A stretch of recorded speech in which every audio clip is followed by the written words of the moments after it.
ভাইজান আমাকে 1 plate chicken দিয়েন তো। জি ভাইজান এখনই দিচ্ছি।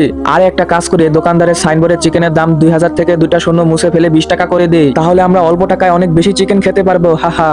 আরে ভাইজান চিকেনের দাম পিসের সাইনবোর্ডে যত টাকা লেখা তত টাকাই তো। জি ভাইজান চিকেনের দাম তত টাকা। আচ্ছা আপনি টেবিলে গিয়ে বসুন, আমি এখনই চিকেন পাঠিয়ে দিচ্ছি। আচ্ছা ঠিক আছে, তাড়াতাড়ি চিকেন পাঠিয়ে দিন। আচ্ছা ঠিক আছে ভাইজান।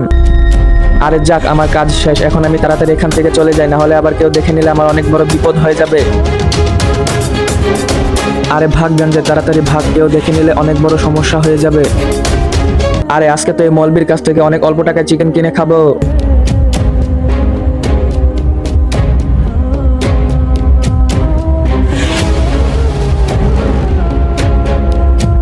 আরে ছোটু কোথায় তুই?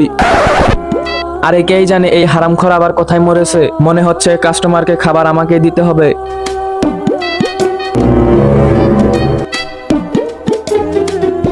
এই নিন ভাইজান আপনার চিকেন। আর ভাই খাবার শেষে খাবারের স্বাদ কেমন হয়েছে আমাকে বললেন। জি ভাইজান অবশ্যই বলবো। আরে আজকে পেট ভরে চিকেন খাবো। তার আগে এই দুটা ছবির ভিতরে তুমি কাকে বেছে নেবে, 1 বস্তা টাকা না মা বাবা? যদি মা বাবাকে ভালোবাসো তাহলে ভিডিওটি একটি লাইক এবং চ্যানেলটি সাবস্ক্রাইব করে দাও।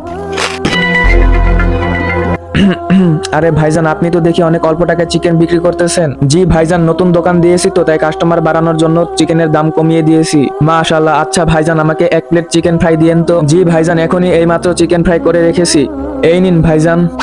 আচ্ছা ঠিক আছে, আমি সামনের টেবিলে গিয়ে বসে খেতে থাকি।